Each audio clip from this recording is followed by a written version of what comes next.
Now he's coming to the plate. The throw to Berra. He steals it. Swung on and missed. A perfect game. You can put it on the board. Yes. And welcome in, ladies and gentlemen, to the second episode of the High Heater Podcast. If you guys don't already know about what we are a collaboration of the Unhinged Sports Network featuring Mitch from the Dorm Room Dispute Podcast, Jim from the J-Dash Show, and Jimmy Pilato finally joining us from the far end of the bench. He is now jumping in for the rest of the season. He will be here. He was away last week, but he's back this week, so we'll get to him here in a minute. We'll get his intros and everything. But guys, if you don't already know, we had opening day this last week. It's been absolutely crazy. We've seen some of the most eventful first weekend in baseball in my history that I can think of. We have a series that has seen some of the craziest home runs and not home runs. There's been a cat on the field. We've seen the new extra innings play. We even had a record set in Chicago. Well, technically Anaheim, but same thing, by a Chicago White Sox, which we'll get to Mitch here in a second to talk about that one. And then, well, surprise, surprise, the Orioles aren't the trash of the AL East. Who would have thought? But guys, joining us back again from last week, Mitch Kaminsky from the Dorm Room Dispute Podcast. And Mitch, I just want to start with you, man. Obviously, your boy Mercedes just set a record going 8 for 8 in his first 8 at-bats, the first guy to ever start out a season getting 8 straight hits. How do you feel about the White Sox so far? Well, I'm not too happy with the way the defense has looked. I don't know if you saw that clown show of a play last night, which kind of cost him the game, in all honesty, where it bounced off Luis Roberts' head. And he's usually a sure-handed, center fielder. He won a Gold Glove last year. So that was not good. Adam Eaton's already made 2 errors. He dropped a pop-up that almost cost us the game before that. And the bullpen, which I thought was going to be the strength of this team, is really not, outside of Michael Kopech and Garrett Crochet, has really struggled. So not too happy with the early returns, but it's still early. As far as Yermin Mercedes goes, though, I could not be happier for him. I've been on the Yermin Mercedes hype train for a while just because he's it was almost like a meme because he came out of spring training last year. He's he's kind of like a big fat guy, he's kind of funny looking, and he was hitting bombs all spring training. He led all catchers in home runs, and he had a bunch of funny videos on his Instagram of him shirtless chugging alcohol. So it's I like this guy. I'll fit in perfect with the Sox. And now he's getting his shot, and he's been grinding in the minors for a while. He's played an independent ball. He's 10 years in the minors, the Dominican League.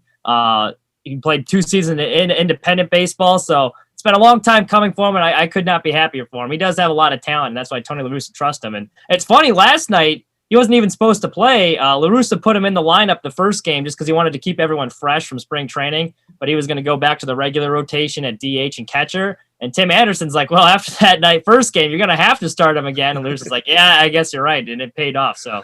Yeah, it's very unique because the White Sox are one of the few teams, I think the only team, if I'm not mistaken, to carry 3 catchers technically.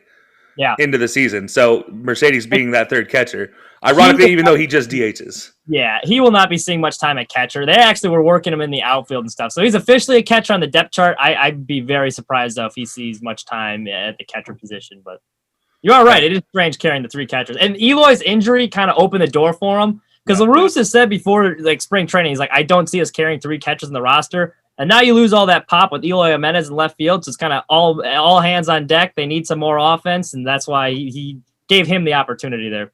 Yeah, exactly. And they do have a couple other injuries as well. They're only carrying 11 field players right now, which is a unique thing as well. So that's another thing, and we'll get to the White Sox probably a little bit later on as well. But moving on, back again from last week as well, Jim Mounier, the co-host of the J-Dash Show, commissioner of the network. Jim, I got to ask, your Red Sox.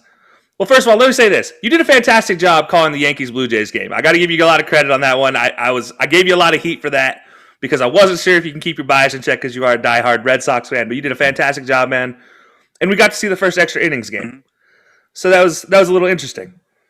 But to your Red Sox, I got to ask, you did say that you did believe they would get over 500, and you actually told Mitch, because Mitch said something about them not finishing over 500 last episode.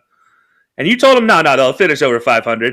Mm-hmm. I gotta ask you officially right now, as they're losing going into Game 4 of the weekend, or I guess technically Game 3, do you recant your statement yet? Do you believe they'll still finish over 500, or are you starting to question your your faith in your Red Sox after this atrocious series to the Orioles?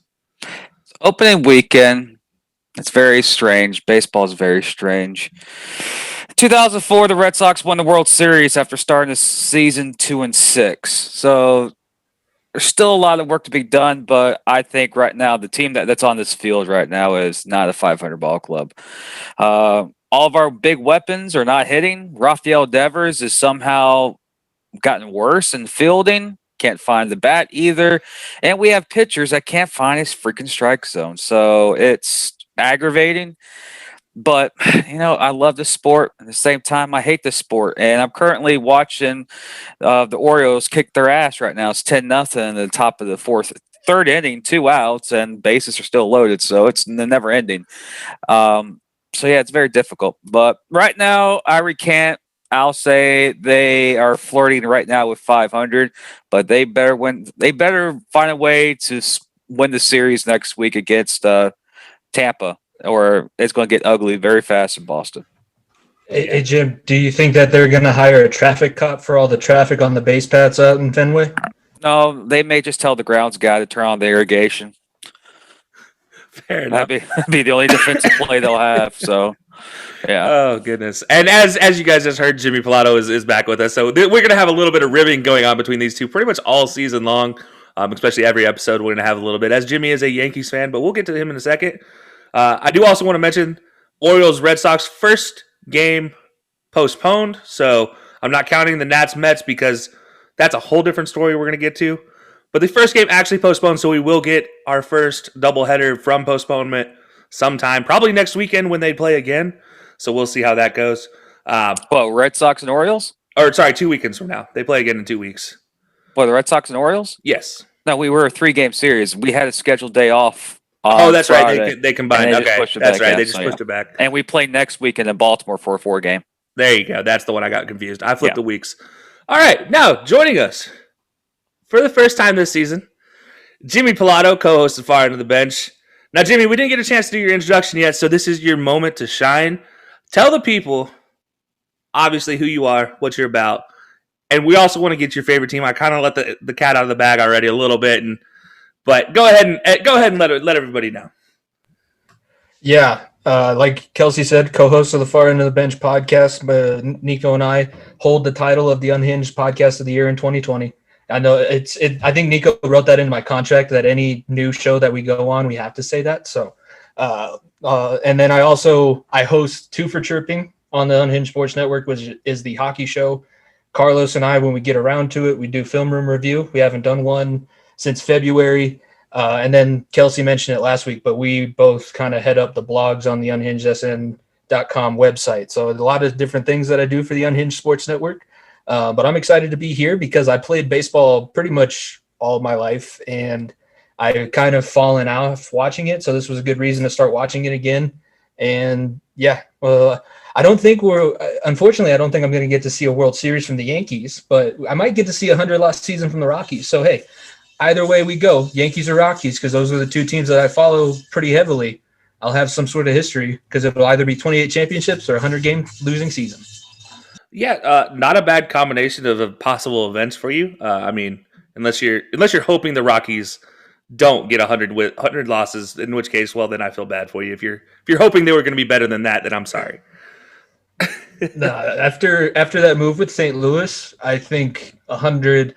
So there was the talk around the Denver area was after the move to St. Louis, the Dodgers were already set up to win 110 games, and after that move, the Rockies are basically set up to lose 110 games. Once they trade Trevor Story, they'll probably start getting on the fast track to that end. But yeah, I think that's pretty safe to say that they're not going to be that great in that West, NL West for sure. But moving on from your favorite team, because obviously, as you said, Yankees are your favorite team. Rockies a close second for that. But your favorite all-time player, it doesn't have to be from your favorite team. You can if you want. But who is your favorite all-time player? Well, it goes into why I'm a Yankees fan because, like I said, I'm from Colorado. But I was a catcher and a closing pitcher all through my playing career. So Jorge Posada and Mariano Rivera are tied for favorite all time. I basically see them as one entity because you can't have one without the other. But yeah, Posada really set an example for the way I like to play catcher because I could hit. Obviously, I was the biggest kid on the field, so everybody knew that I could hit it to the fence. But if I did hit it to the fence, I'd struggle getting to first. Yeah, so I like the way he played catcher, and then Mariano's best closer of all time. Is Enter Sandman. It's time for Enter Sandman hitting. It's unfortunate that it won't ever happen again. I still just watch his intros every now and then because it gets me amped up. But yeah, those two are my favorite players. Yeah, and I think Jim and I talked about this on the Colorcast about how we feel Enter Sandman should possibly, if there's a potential for a song to be retired for a player, I feel like Enter Sandman should be retired for Mariano Rivera for that sheer fact of just when you hear it, that's my first thought as well. And anybody who lived through Mariano, that's our first thought. But yeah, you hear Enter Sandman and you know that's it. That's the end of the inning, and might as well just pack it up and go home. Absolutely, yeah. No, it's very, very safe to say. And now moving on from that, what is your favorite baseball memory? Now, this doesn't have to be just from watching. It doesn't have to be from playing. It could be from learning the game or just kind of goofing around in the backyard. Maybe you had some great wiffle ball moment where you hit it over a mini red monster. I mean, however, whatever you deem necessary, but your favorite baseball memory of all time. Yeah. I have, there's one from the backyard, but I could probably save that as a story because that's actually the reason why I got into playing baseball. We can save that for some other time. My favorite baseball memory though, we were out in the Omaha Slump Buster tournament with my team in middle school, right around the College World Series time. And in that tournament, I hit a total of 4 home runs and 3 in one game, but I think my favorite one, I think I hit one probably 420 over the fence, but I was catching that game and I was Swiss cheese behind the plate. It was terrible. I have no clue what was going on, but anything that came close to me was going to the backstop. But I made up for it, took out all my frustration on a ball, and I think we ended up winning that game. I can't really remember because, I played football longer than I played baseball, a lot of head trauma and everything like that. But that was that tournament was just an overall great experience. One of my favorite memories of playing baseball anytime. Yeah, now that's a fantastic one to talk about. I mean, I've been in that Slump Buster tournament before, and it was probably a couple years before you were there. But yeah, that was one of the more fun tournaments because you do play right there at it was the old College World Series stadium at the time, Rosenblatt, when I was there. And that's where we got to play at. And that was a lot of fun because you still had the zoo out in right field and you had all the other stuff going on, and it was just a whole event. So that's a really fun baseball memory to have, something like that. So, well, we're glad to have you. Yeah, and that was thank you.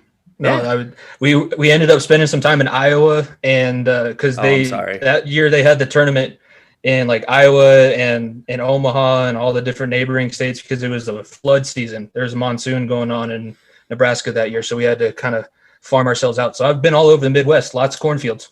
Yeah, I mean, you're not missing much. It is just straight up cornfields outside of Chicago and Minneapolis. You're just going to find cornfields or lakes if you go into the great state of Minnesota. Then it's just lakes and a little bit of road, and then Minneapolis. That's all you find. But like I said, we're glad to have you on because we're going to get a little bit of a rivalry all season between you and Jim with that Yankees-Red Sox love. And you guys have a whole AL trio right here. These are the prime teams in the AL this season, I think it's safe to say. With the White Sox, you have the Red Sox, and you have the Yankees. Obviously, the Red Sox being the far worst of all the group. I'm just going to keep harping on this, Jim. I told you I wasn't going to be so mean to you normally. Like, yeah, I am on cover 6, but unfortunately, you talked all that crap about the Red Sox in the first episode. So, you got it coming to you. Yeah. But speaking about having it coming to you guys, we're going to go around the horn, brought to you by Fanatics. If you guys don't know what around the horn is, it is our section where we talk about some of the news stories. Obviously not the main news stories because we'll get to those later, but some of the other news stories that happened in this first weekend of baseball, starting with opening day. And, well, it finally happened, boys. We had our first benches clearing. I'm going to call it a kerfuffle because it wasn't actually a fight. At least it didn't start to be a fight. Between the Reds and Cardinals, if you guys don't know what happened, Nick Castellanos slid into home, and the pitcher slid into cover on a pass ball. Castellanos was called safe, stood up over him, flexed on him. Well, let's just say Woodford didn't appreciate it too much. He got right back in his face, and they cleared the benches. Nothing really happened until they separated, and then a relief pitcher of all people decides to push the starting shortstop for the Reds, Eugenio Suarez. It was Jordan Hicks was a relief pitcher. Started it in the outfield grass. In the outfield grass of all places. Not even around where the actual event happened. As they're all walking back to the bullpen respectively for the relief pitcher and the position for Eugenio Suarez. And that's where the fight actually started. That's where there's actually punches thrown. I don't know what better way to say this other than to say, are relief pitchers just the biggest cornballs in the world that just think they're better than everybody? What are you thinking if you're a relief pitcher and you're starting with this? And Jimmy, since you're the new guy on the block, we're going to start with you on this one because really, what is Hicks think? Or sorry, what is Hicks thinking when he's walking back to the bullpen here? I don't know what. I mean, there's probably some hurt feelings about somebody on his staff getting shown up a bit. But to go to your point about relief pitchers, they are a little bit different because the starters have a totally different mindset where they have to get ready to go as long as they can. Relief pitchers, you basically get put into the shit. You're like the Army infantry that we put into the worst position possible. Say, hey, go get out of it. And they are a little bit different. This one, I think everybody's just been bored. And there was fans in the crowd. And he's running back to the bullpen. He's like, you know what? I'll give these guys a show. They haven't been able to come to the outfield or come to the field in over a year. Let's go. Let's push this guy and see what happens. I don't know. This whole thing seems like it was taken out of the Pedro Martinez, the book that he put out on how to win an MLB fight. Either do it after everybody else is not watching anymore, or go after the oldest coach on the other side and throw him down to the ground. It was a bad look. If you want to see a real baseball fight, just look up Jose Bautista getting clocked. That's a real baseball fight. Anything other than that has not been a real fight. I will counter that with saying Nolan Ryan. He literally beat the crap out of a man on the mound Yeah. who he hit. Yeah, exactly. Robin Ventura of all people.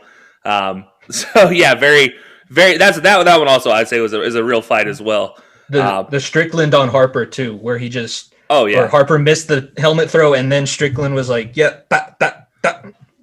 Not a big Hunter Strickland fan. I'll be the first one to admit as a Giants guy, but I'll tell you what, that was the best moment of my life as a guy who's played against Bryce Harper in tournaments.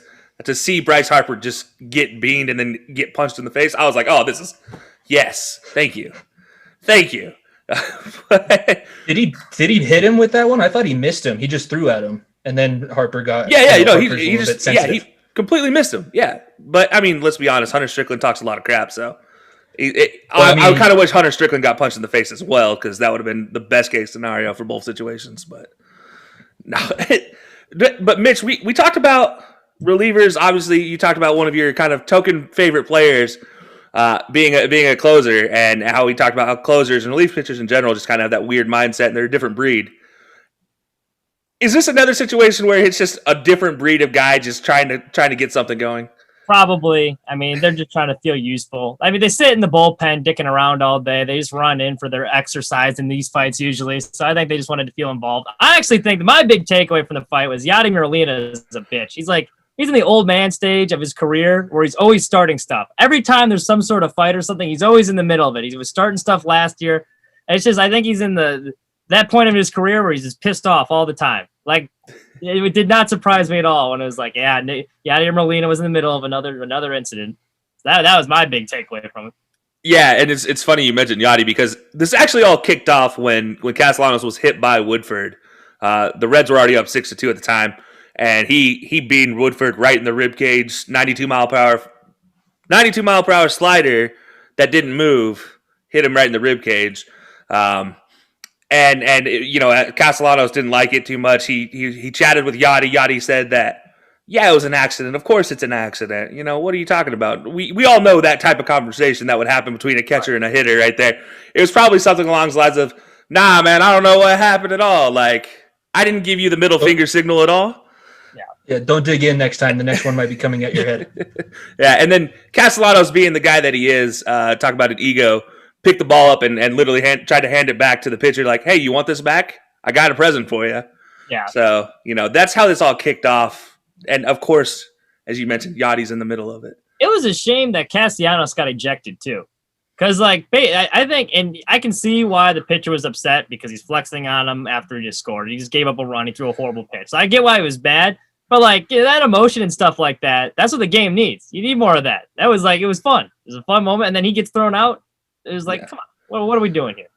Yeah, like I love some emotion. I don't mind the flexing. As a former pitcher, I'm like, I get it. I get being pissed off that a dude just flexed on you. But my answer to that is, well, first of all, why'd you hit him? Secondly, why'd you throw a shitty breaking ball that flew over the catcher's head? Third, why didn't you cover the plate in time? That's all three things on you, not on the hitter. So you know what? He has the opportunity to flex. Next time, I maybe hit him in the head. Right. That's my answer. But I'm old school, so what do I know? But Jim, what's your takeaway from this one as we look at these bench clearing kerfuffles, we'll call them, because they're not real fights anymore. First off, when I heard about a bench clearing brawl, I'm like, oh wow, opening weekend. What happened? Did someone hit somebody? Like killed somebody or something? I realized it was Cincinnati and St. Louis, and I was like, oh, okay, that's irrelevant. Never mind. I didn't take 2 seconds. Then I saw the actual footage and the meme that is the guy flexing. I'm like, okay, this is pretty intriguing. So I watched what's happening. I heard one thing that it's because someone hit a home run like in spring ball. And I'm like, you're holding a grudge from spring ball? This is first week of the year, first game of the season, and we're already brawling? Jesus. Why don't we just actually have legit fights now? It can't get back to the Yankees and Red Sox fights, because when they actually brawl, there's actually legit fighting going on, or the Cubs and the Cardinals when they fight, the Dodgers and the Giants when they fight. It's like when it's not division rivals, they just like go in there and go, hey. It's like they all come together and they break apart and like, whatever. It's the first game of the season. I was like, when I heard that, I'm like, we're going to be like this? All right. Can we just fix the baseballs first? Okay. But anyways, it was nice for headlines, but it's too early. If it's a grudge from from freaking spring ball, so it's too early. Yeah, spring training grudges are the funniest thing to me. Like, you literally have a grudge from a time where I'm half asleep playing baseball. Honestly, if I'm a starter and I'm a guy who I know is going to start in the regular season, they're honestly probably hungover. They're not sober at that point in time. Let's be completely honest. They don't really care at that point in time. There's no unwritten rule or anything about spring ball. It's just a silly thing. I will say, though, it's a shame there was no Yasiel Puig or Aroldis Chapman involved in this one for the Reds, because considering how feisty those two can get, there might have been some actual punches thrown in this event with the Cardinals. So I think if they walked out, everybody would have just gone home. They're like, oh, yeah, no, I think we worked it out, actually. I'm going to go sit down in the dugout. That's what I'm going to go do. On second thought, I'm going to go I'm going to go take a shower. I'm ejecting myself. Bye, guys. Yeah, I'm out of here.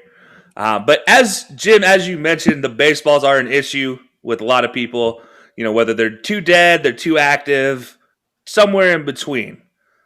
Well, it wasn't an issue in Milwaukee, between Milwaukee and Minnesota. And by the way, the biggest upset to me, I think, happened in the all offseason. There's no longer a Miller Park for the Brewers to play in. It's now American Life Insurance, something like that, American Family Insurance Park. It's the worst name change I've seen in the history of baseball. It should be Miller Park, brought to you by American Family. That's just my 2 cents. But anyways. I don't know. I think the Buffalo Bills will beat that. Here they have a name change of their stadium now too. Yeah, who cares about the Bills? They this is baseball season, it's man. Like life insurance and health insurance incorporated Buffalo Stadium. I'm like, what the hell? Yeah, but literally, like a team named the Milwaukee Brewers plays in Miller Park. That just makes sense. They don't play in American Family Insurance Park. That just doesn't make sense. But as I said, baseballs were not a problem, as they sent a no-hitter for the first time since 2014. Both starting pitchers, Corbin Burnes from Milwaukee and Jose Barrios from Minnesota, had a no-hitter into the 7th inning before Byron Buxton for the Minnesota Twins completely rocked Corbin Burnes and sent a shot out to right center field, a home run to break it up. And then on the flip side, Jose Barrios never got a chance to defend his no-hitter as he was pulled before his appearance in the 7th inning. And yet again, we see a combined no-hitter fall less than an inning later. And I gotta ask you guys. We'll start with just the combined no-hitter aspect of this. Do you guys like seeing, whether it's the first game of the year, we'll talk about the World Series with Blake Snell, or any other situation where a pitcher who is carrying a no-hitter who has less than 100 pitches through 7 innings gets pulled. Is anybody okay with that? Mitch, we're going to start with you. It depends on the situation. In the particular one with Minnesota, I think that was ridiculous considering the stuff he had, and he was under 100 pitches, like you said. There's really no need to. Like, I get the whole analytics portion of it, but I think if a guy has a no-hitter and he looks good and he's still under 100 pitches, then you got to let him go out and keep trying for it, especially in a regular season game. The World Series one, like, it was a bad decision, and I don't agree with it, but I can understand it. It's like, yeah, I don't give a like, we're just trying to win a game. You're not thinking like I need him to get his like no hitter. But I think that was a little ridiculous by Rocco Baldelli. The whole third time through the order thing is completely overrated, and I think it actually comes back to hurt a lot of these teams if you overuse your analytics, because your bullpen's going to get taxed if you do it. I think we saw that in Philadelphia. Gabe Kepler did that all the time, and look what happened to them. That bullpen got stretched very thin very quickly. Even with with the White Sox, their first game with Lucas Giolito, third time through the order, and they pulled him, and it came back to bite him. So I don't like it. I thought Barrios was throwing it very well, and he was under 100 pitches. So I don't know. Yeah. There was really no reason to pull him. So yeah, I agree wholeheartedly with you, Jimmy. What about you? Do you think it was a good idea for them to pull him before he had a chance to at least go out for the 7th inning, or? You see, I like Mitch understand that analytics is a part of the game and it's probably not going to go anywhere. And I'll probably seem like I'm contradicting myself once we get to when we're talking about the Rockies. Baseball is such a feel game anyways. Use the analytics, but if you've played, you understand when a guy is on, when he should be pulled or anything like that, more than some number is going to. Especially, I think, this was – I think he should have had a chance to defend his no-hitter. I don't understand really, especially this early on in the season. Like, the analytics brought people in, but the analytics can also take away your diehard baseball fans that want to see guys be able to compete at the highest level. The World Series one, that's the definition of a choke job. And if that doesn't prove to you that you should use analytics, but you should use your head along with the analytics, I don't know what will. If you just go purely off the numbers, purely off analytics, you'll get so far, but you're going to end up looking like an idiot when you pull a guy who's dealing in the World Series and you end up losing a World Series to a team who hasn't been able to get over that hump. Or in this case, you don't even let a guy – like, how do you think that guy feels if you're the pitcher, if you're Barrios and your manager's like, yo, analytics say we got to take you out. I'm not going to give you the chance to come out and defend your no-hitter that you got going. We'll see you the next time you're in the rotation. We'll see you in 5 days. I don't want to play for that guy. If you pull me and I have that going for myself, F you, I'm sitting out. I'm going to demand a trade something. Send me back down to AAA because they at least compete that manager will let me compete all the time. That's where I think I have a bigger problem with this. Yeah, and no doubt. And to your point, both of you guys' point, he had 12 strikeouts up to this point. Through 6 full innings, he had 12 strikeouts. And we're talking about Jose Barrios, who has a career 4.15 ERA. So this is his once-in-a-lifetime opportunity for a no-hitter. Like, let's be honest, you only get maybe, if you're an average pitcher, 1 a lifetime. If you're an advanced pitcher, maybe 5. He's right. It is such a feel thing, too, because, like, you could tell he had electric stuff. Like, there's some days that you have it. Because, like, not all no-hitters are created equal. You'll see someone, if they're hitting the ball hard off of you, you're losing some control, then it's, like, one thing. But he was dominating. His stuff was electric. There was definitely no need to pull him there. That's an excellent point. Yeah, it's just blasphemy. Jim, I want to get your opinion on this one as well. Obviously, he gets pulled before he gets a chance to defend his no-hitter in the 7th. Had 12 strikeouts up to the point, career 4.15 ERA.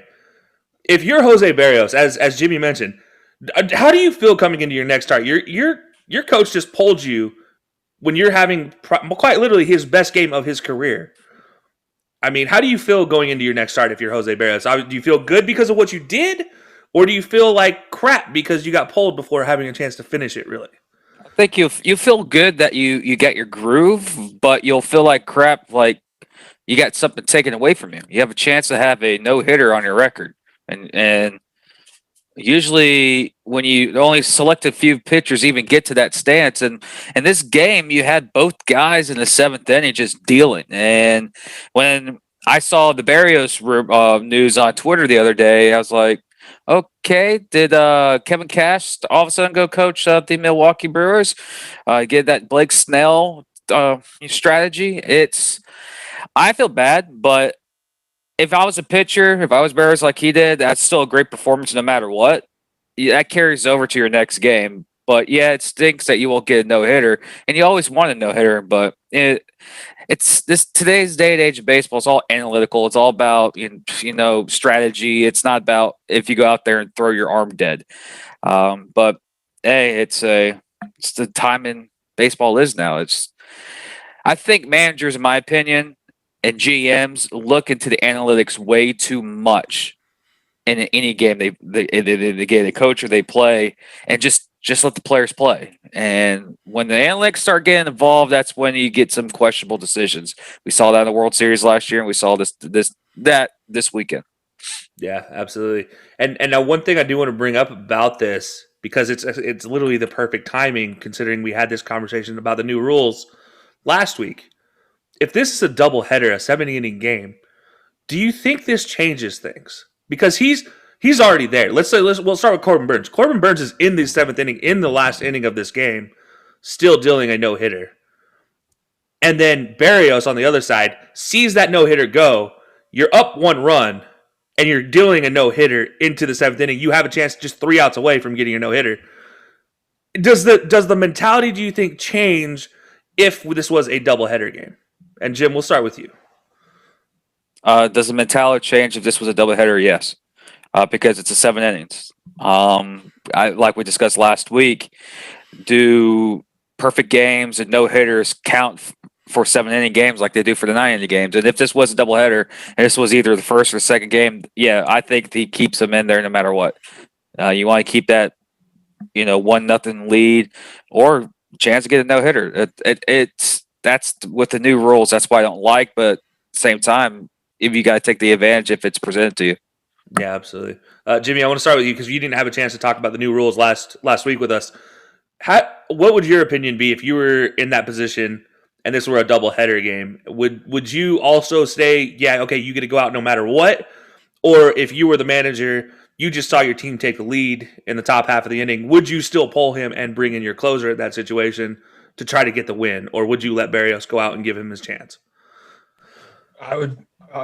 I'm a bad person to ask because I'd still let him go out and get his chance, even 7 innings, 9 innings, like Jim said. Just giving the opportunity for a guy to go out there, and if he gives up a base runner, then you can, you put up your closer getting form at that point. If we're talking about the scenario you laid out, get your closer up, get him warm. But then as soon as the guy gives up a base runner or anything like that, okay, I gave you your shot. You lost your no hitter, but at least you gave him the opportunity to defend it or lose it himself instead of just taking it out of his hand. And I don't know. If I was Barrios, like I said, I'm not playing again for that guy, or I'll play again. And if something similar happens, if you take away something else that I'm trying to get done, I'm done with you. I'll sit out before I play for that guy again. Yeah. And Mitch, I just want to round this out with you. Are you kind of the same mind of Jimmy and Jim? Whereas this is, doubleheader, especially with that 7-inning name, you're letting him go out there, or maybe even with Jimmy saying, if you're Barrios, you're just kind of like, if he pulls me, I'm done type of situation. How do you feel about that? I would understand the competitor portion where you'd be pissed off, but I don't know if I'd be done with you because it's the point. He's been kind of underperforming for his career with the Twins, so I don't think he's really in any position. If it's a established pitcher in this league, then yeah, I can see where you'd be frustrated. But Jose Barrios has not reached that level yet where he can be like, I am done with you. It sucks. It's frustrating, but it's in the end of the day, he's getting paid to manage. I'm getting paid to pitch. So I gotta listen to what he says. Yeah, I get that, and I feel like that's a lot of what the Rays maybe are going through right now as well with Cash. I was going to say most of my disdain for this situation comes from the World Series and the fact that analytics gave the Dodgers their World Series championship. Yeah. Anything that gives the Dodgers a World Series championship is already going to give me a negative taste in my mouth. So I can't agree more with that statement. I already hate analytics. That's so much worse too for the analytical purposes. The guy they pulled Snell, if you're going to pull him, it's one thing. But the guy they pulled him for was analytically worse against Mookie Betts than Blake Snell had been in that series, whoever that scrub was. I'm blanking on the name, but I remember like looking at the numbers and like over his career, his splits versus Mookie Betts were a lot worse than Blake Snell's were. And he'd been lit up the previous 2 outings he'd been in. So like analytically, that didn't even make a whole lot of sense. It was kind of like a middle finger to both sides of baseball. Yeah, I think to your point, I think Mookie Betts was hitting close to 600 off of the guy that came in and relieved Blake Snell, which is just an absolutely atrocious moment to pull somebody for, somebody who's hitting close to 600 off of you, and that's who you go face in the World Series, up a run and holding a no-hitter. Just crazy to me. But continuing our theme of the new rules coming into play, we got our first taste of the extra innings game. Jim and I actually got a first-hand taste of this, as we called the Yankees-Blue Jays game, the very first game of opening day, as that game went into 10 innings. But there were 3 other games that also went into extra innings. And ironically, out of all 4 games, they all happened on opening day. Not a single extra inning game since then. And 3 out of the 4 games, the home team manages to win. All stayed in the 10th inning. None of them went past the 10th inning. The only game where away team won was the Blue Jays game, ironically. But what do you guys think of that new rule? Obviously, we have our first taste of it through 4 games. It's been very quick, very efficient, I think is safe to say. But Jim, since we had first experience with it, I want to start with you on this one. What did you think of this 10th inning extra inning rule? Don't like it. I still don't like it. Give me at least 2 to 3 innings of normal baseball before we get into putting the person on second base. Do it like how softball does in college. After the 13th inning, they put a person on the second base for the extra innings. Don't do it instantly right off the bat. I know they're trying to speed up the game. I know they're trying to make it more exciting. But if you have a 2-2 duel and go to extra innings, and the game could finish 10-6 or something like that, that's ridiculous. It's not baseball. You're just trying to escape or shorten the game span. And if you're going to do it, in my opinion, do it like how softball does in college. Give me at least 13 innings, then do the person on second. Make it at least be competitive, like you played 9 innings like a normal game. Why do this? So, but the question I got for you, Kelcey, is will they do this same extra inning BS in a 7-game doubleheader?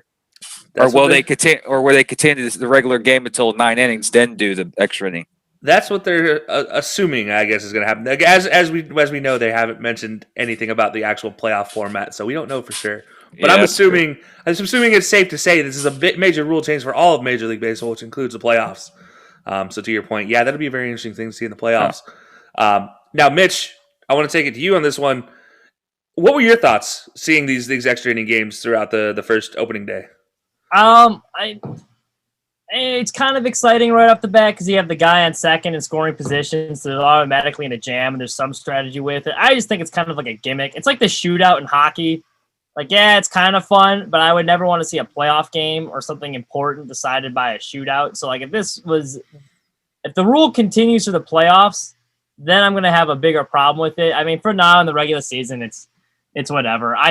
My opinion, though, like, and I said this last week, I think baseball is already such a great game that, like, why would you want less baseball and why would you want to mess with it like that? But I can see for the casual fan where it would be exciting. I just hope it doesn't stick around for the postseason because it's a little gimmicky for my liking.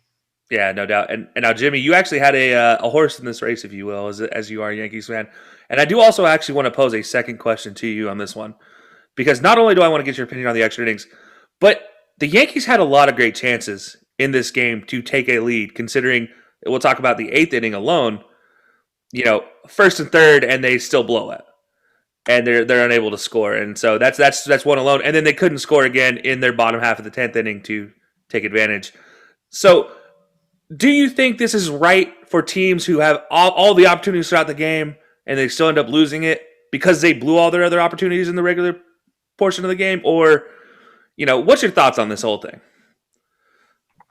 I don't mind the California rule, especially because this is it's a dying game. I will be the one to say that, and I'm going to continue to harp on it. I know we all love it, and we would watch it no matter what.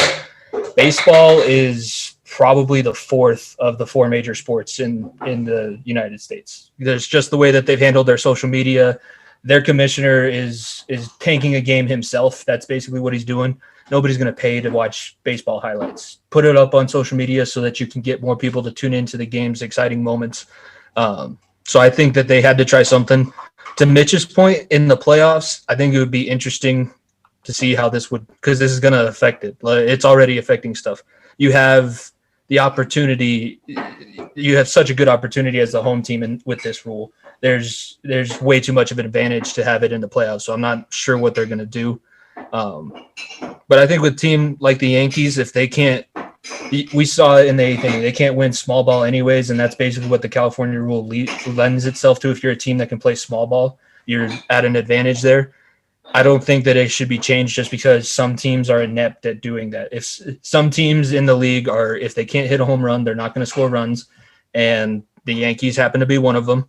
So I wouldn't take it away because then the Yankees would be better for it. I would keep it, and if you can deal with it, you can deal with it. But at this point, it's something that everybody's going to have to get used to, and hopefully the Yankees can figure it out. But I don't have faith in them doing that right now. Fair enough. And now, I just want to, before we move on, I just want to make sure, does anybody else have anything they want to add to this extra innings rule? Because I know I can go off on it, but I want to see if anybody else has anything they want to go before we move on. No, okay. So first of all, my first thought is I agree with everybody about the whole thing and being kind of just stupid if it goes in the playoffs. I don't agree with it being in the playoffs because, as Jimmy mentioned, complete advantage to the home team. Absolutely advantage. We see 3 out of 4 games already decided were won by the home team. The only reason the Blue Jays won is because they hit a shot that bounces over a 6'7" man's head twice. That doesn't happen normally. That's a fluke play to begin with, in a fluke position in the field, in the right field in Yankee Stadium, in which normally that ball goes out of the park anyways. But to your point, this is a thing that leads to small ball. So we had a long conversation about this last week about hitting in baseball, and I want to take this and move this into that position.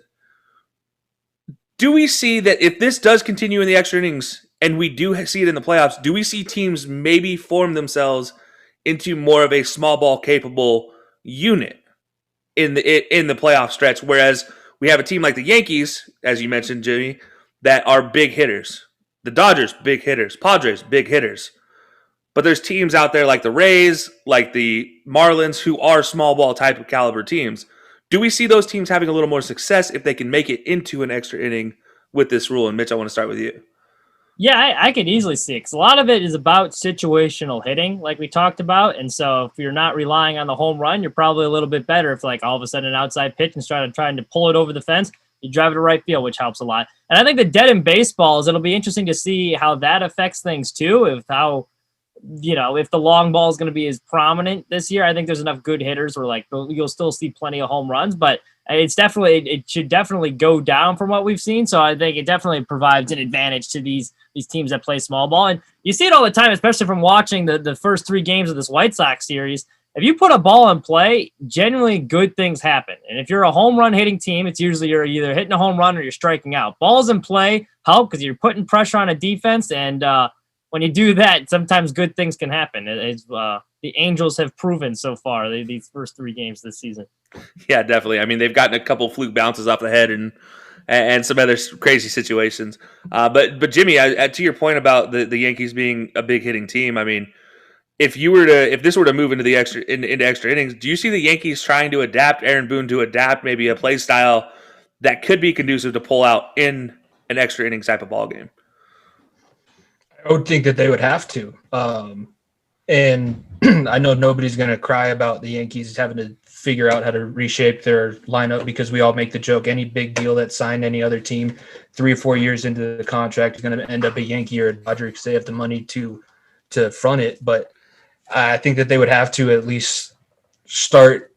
If you're not going to have all 9 guys who can be able to hit home runs, you're going to have to start getting guys like Brett Gardner with speed and knowledge of how to run the base paths, because that's the other thing.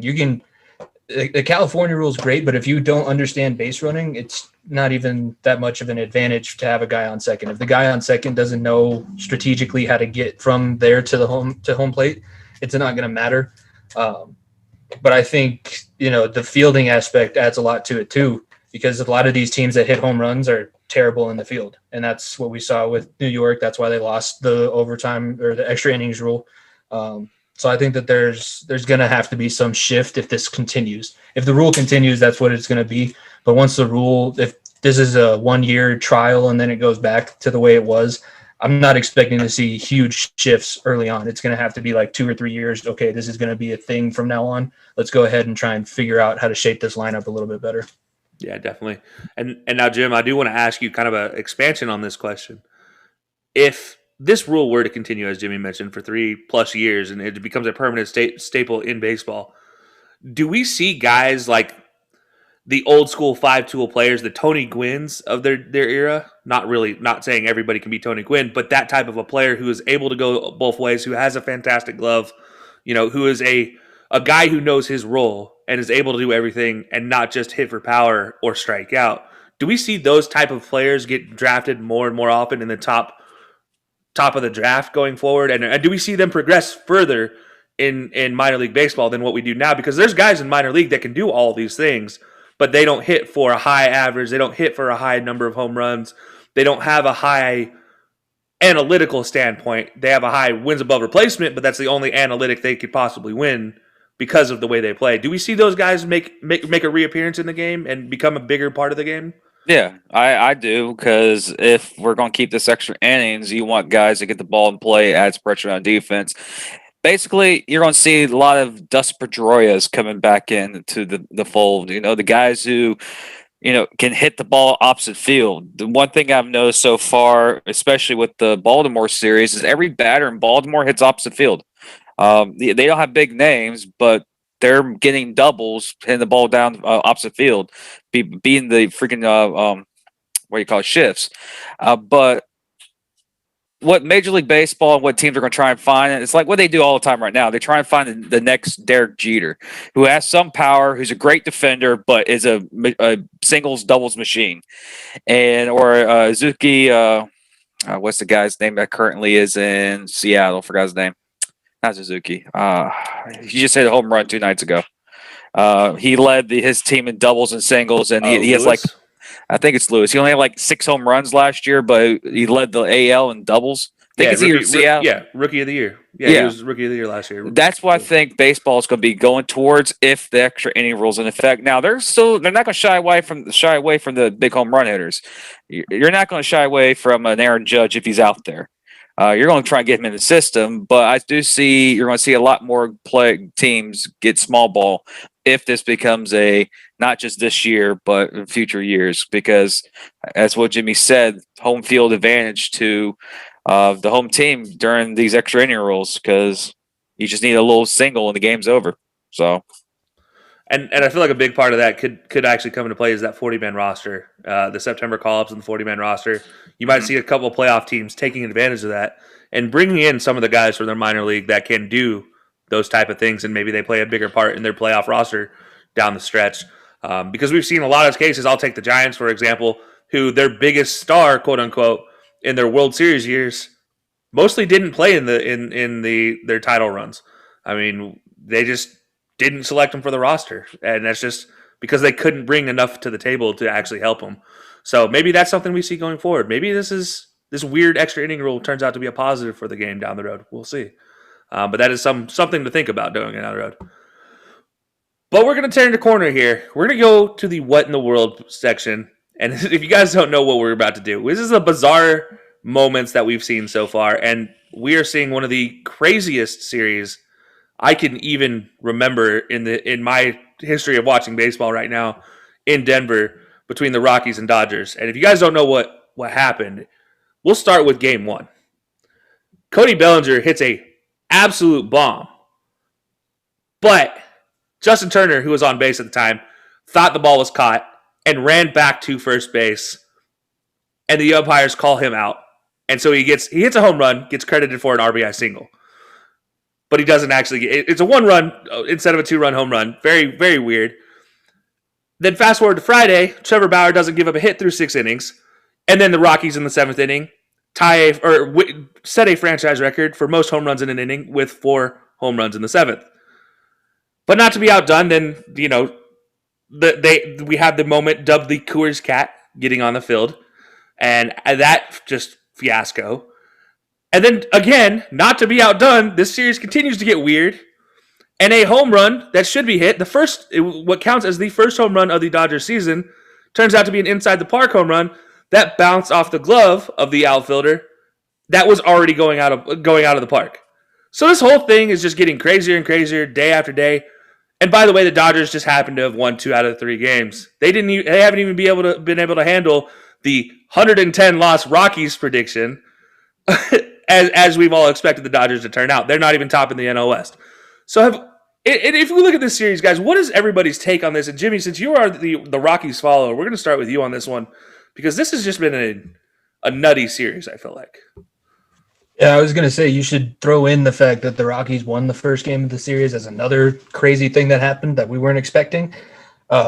It's weird, but it did open up, because I've been very hard on the Rockies. If you listen to the far end of the bench, Nico and I, we dropped them as one of our followings. He's a Rocky Mountain Vibes fan now, because he thinks that he doesn't watch MLB baseball. He's not going to watch minor league baseball. But I think it opened up, especially that first opening day game. It opened up some things where if the Rockies want to commit fully to Moneyball, they might be able to win 80 games. I'm not going to give them any more than that, but overall, it's just opening day, and everybody already knows that Coors Field is one of the weirdest parts to play in because of the altitude, and that's why the 4 home runs in an inning makes sense, and that's why you see all these high scores on the games. But I don't know. I almost think that the cat was planted because the Monfords don't care if the Rockies win. They just want people to come to the stadium. And now, since they've dubbed it the Coors Cat, they're kings of branding. They're going to get people to come back and see if they can catch a glimpse of the Coors Cat. Let alone that you have a 8th grade roster out on the field. You're just there so that people can hopefully see a stray cat. Yeah, absolutely. If to continue the cat story, the cat actually managed to escape from the second guard who grabbed it after scratching the heck out of the first guard. The second guard with gloves happened to be going to set it outside before he escaped down the service tunnel of Coors Field. So the cat is still roaming the confines of Coors Field to this day. And now, Mitch, we talked about this a little off air to add a little bit more weirdness to the series. The closer for the Rockies. We've all seen the movie The Rookie.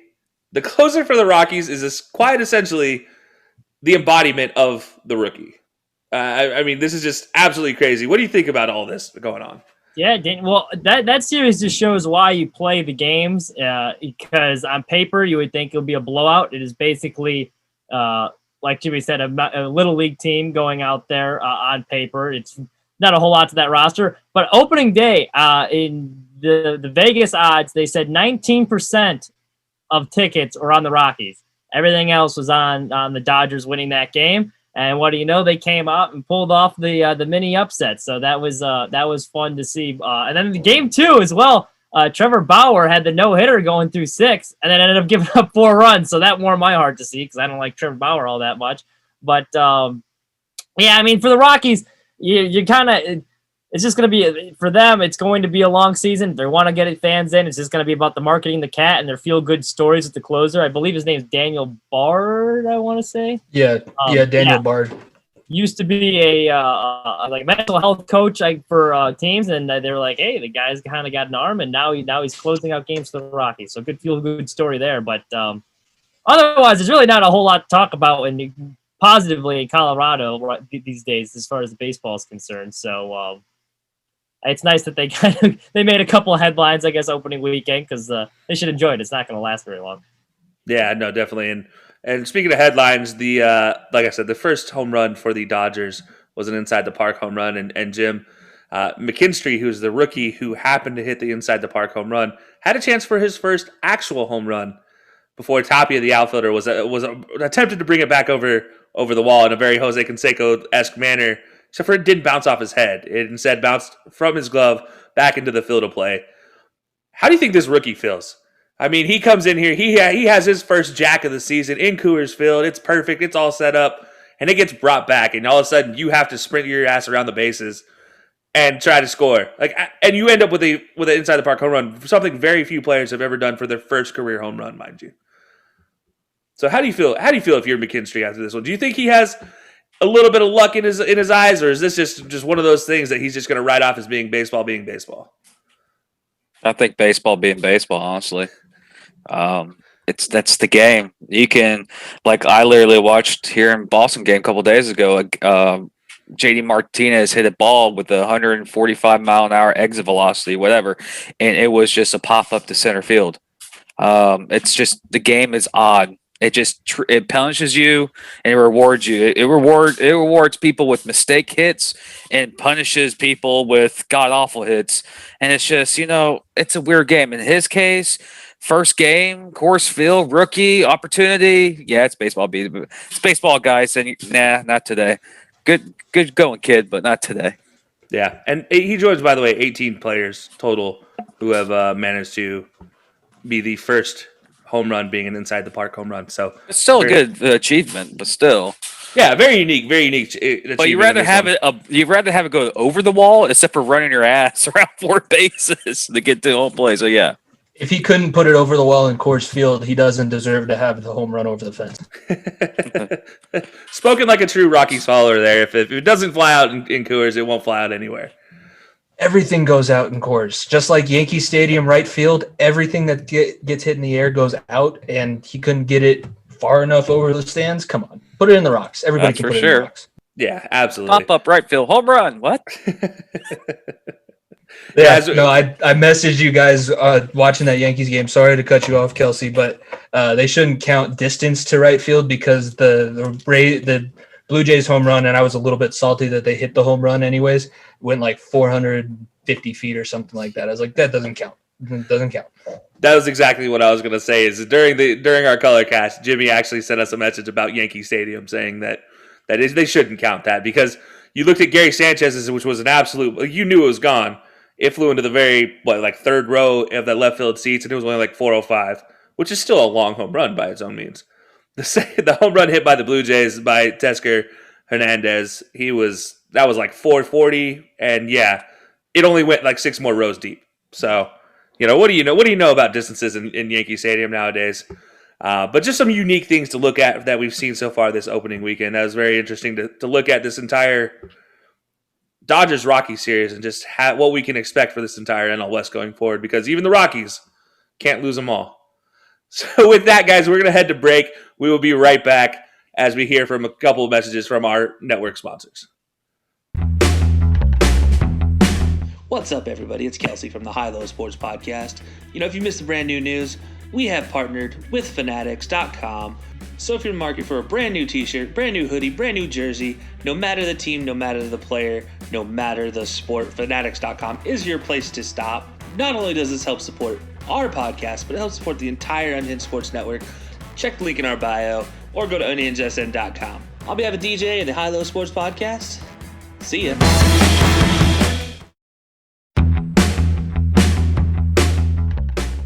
What's up, everybody? It's Kelcey from the High Low Sports Podcast, and we recently partnered with Fubo TV. What is Fubo TV? Fubo TV is a service to broadcast live TV over the internet, no cable required.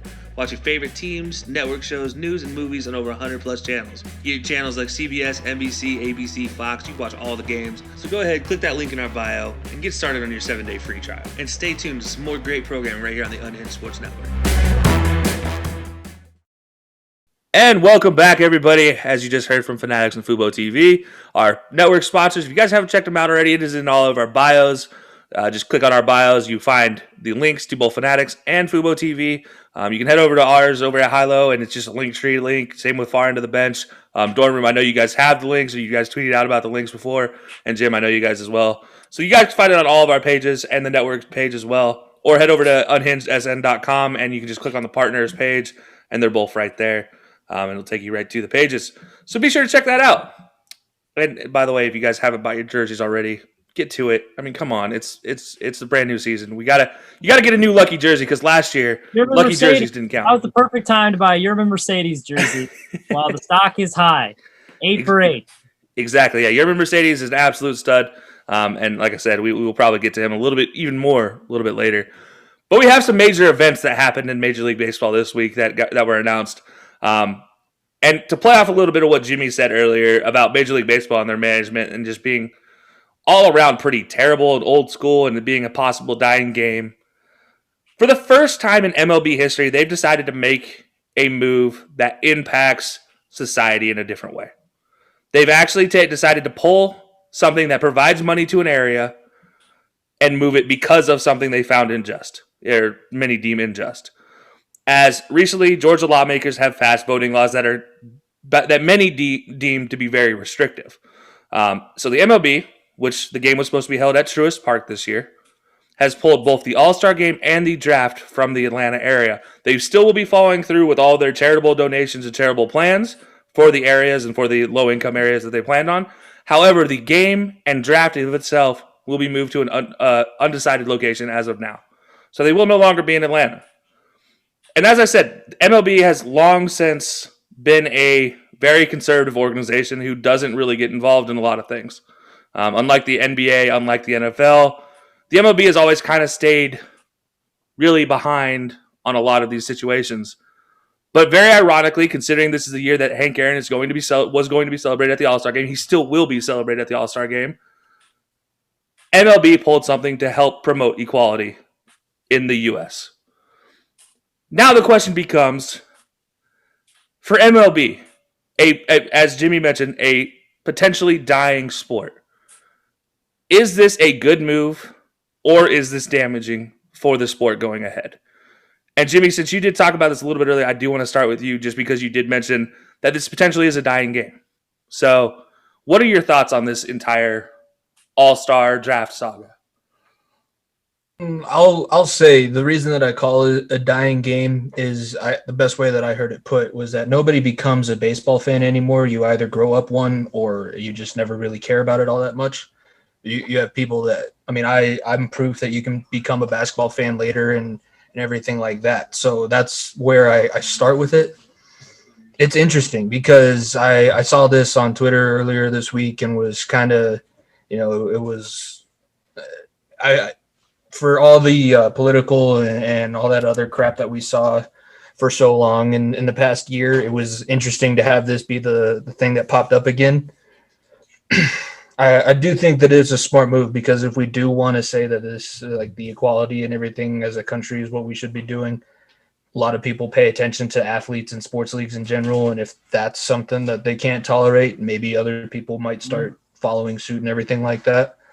My only issue is it seems like it's going to be a one-time thing, and I doubt the MLB does something like this again. I don't have faith that they're going to do it again because it took so long to get the first one. Why would this become a habit now? We already know that Manfred doesn't do the right things all the time, and this was one occasion where he kind of just swung and connected, and now who knows what's going to happen later on. But if this was the one thing I will say too, if MLB told Georgia, hey, if you guys pass this law, we're not going to have the All-Star game there, then I agree with them moving it. But if there was no conversation before, it does seem a little bit shady because, like you said, that would have been a huge weekend of commerce for Atlanta, for the country that hasn't had the ability to make money that way. It could have been a lot of revenue for the city. So I'm interested to see if there was actually an agreement before the game was moved. Yeah, that is a very good point. And ironically, it's one of those things about Atlanta that's been one of the biggest support areas for the MLB over this time we've called a dying time for the MLB. And a lot of their supporters are relatively conservative. So, Mitch, I do want to move this over to you. I mean, what is your thoughts on this one? It is a big move. But to Jimmy's point, is it something that they can stand behind? Let's say the playoffs happen and the World Series is Atlanta versus somebody else. Do they then move the World Series from Atlanta? Is that something that they would have to do to follow up on this, or what do you think? No, definitely not. I mean, you can't do that. But the All-Star Game is the MLB's event, so they have the right to move it wherever they want to. Like the World Series, I think, to be a completely separate thing because it's like their home team. But I love what the MLB did here. I think they got a lot of positive publicity. And you talk about why it's a dying game. Well, it's a dying game because there's very few African Americans or minorities that enjoy watching it in the U.S. And this is a positive step forward. You saw LeBron James, who's arguably one of the most well-known people in the United States tweeting about it, supporting it. There's a lot. I think it got a lot of positive support. I think it's a good first step. It's showing they're trying to be progressive. And Rob Manfred, I don't think he's a very good commissioner, but I think he made the right move here. And for the people that like, oh, I'm not watching the MLB because of this is outrageous. Those are fringe fans anyway. You're not a true baseball fan if this is what is making you like not watch the MLB if you disagree with the decision. So I think it was a good move. I think it's a positive first step. They have always kind of just been in the middle ground, and I think in today's times, sports and politics are so mixed that like there's some things you need to take a stand on, and I think the MLB picked a good one to do it with. And we saw the NBA do this with Charlotte too. I think it definitely affected how lawmakers, legislation down there thought about it because they lost a ton of income coming into the state. So I agree with the decision by the MLB here.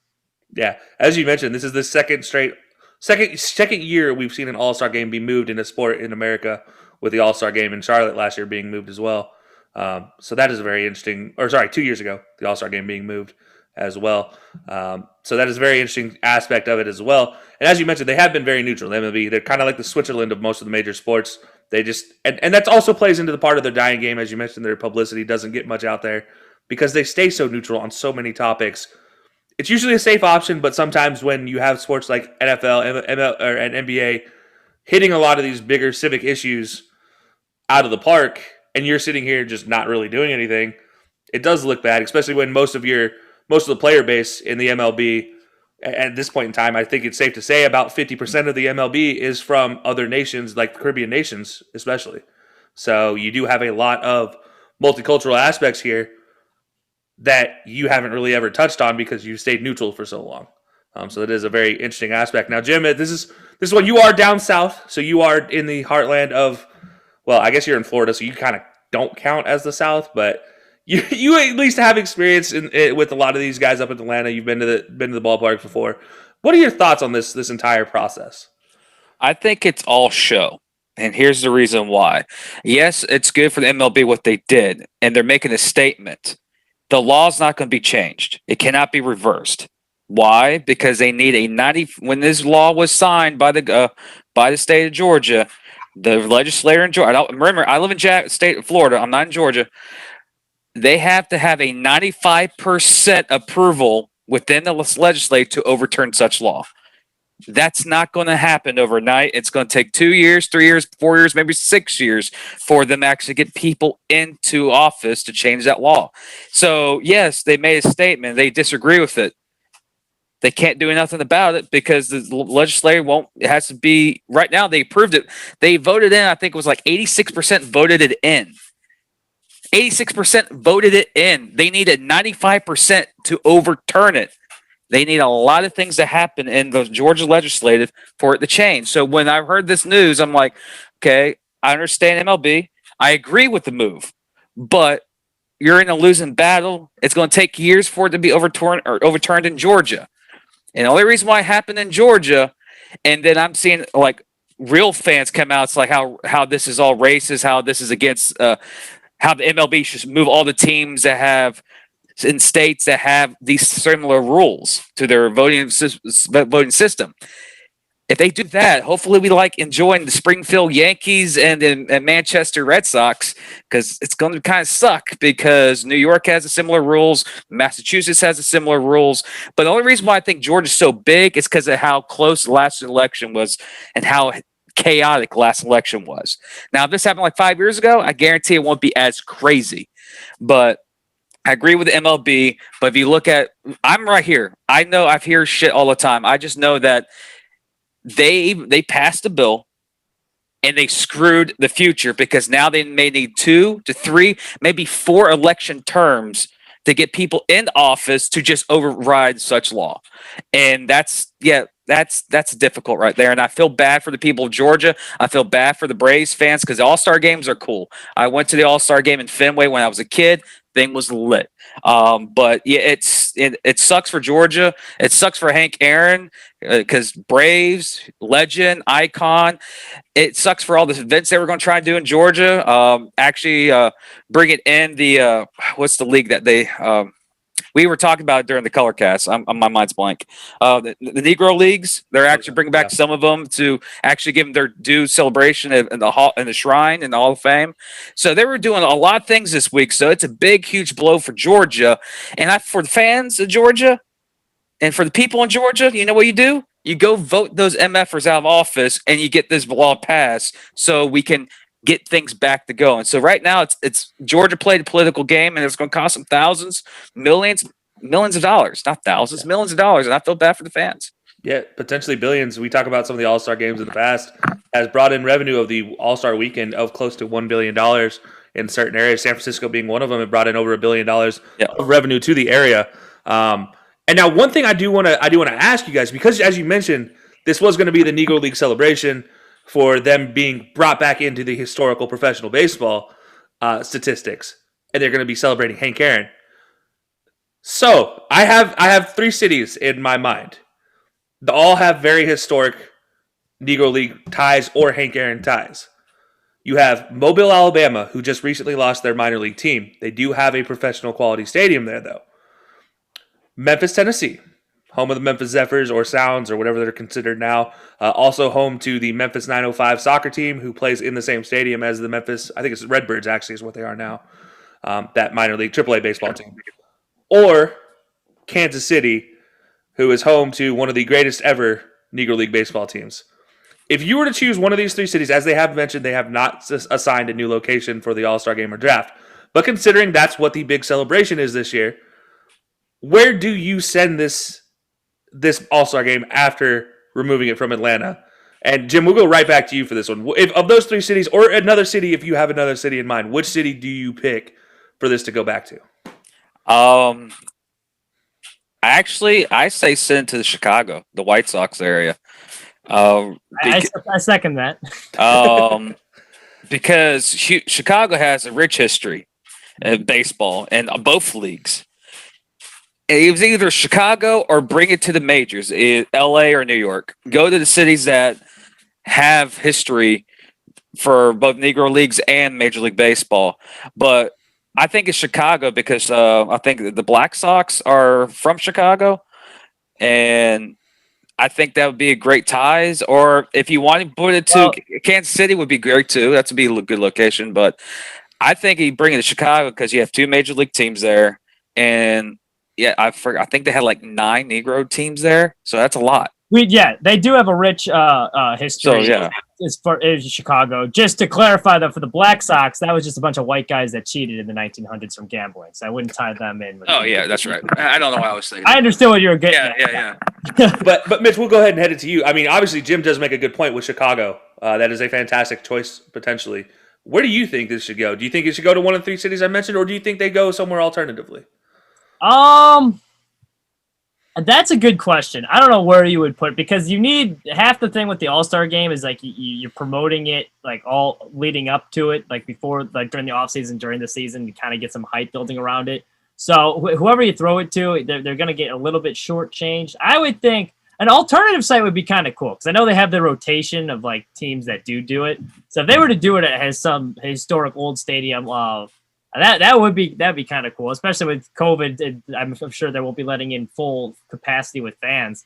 You have like I know they have like the Field of Dreams game. You did like an alternative site like that, like the Cooperstown Field or something. That would be kind of cool. They won't do that, but I think something like that would be kind of cool.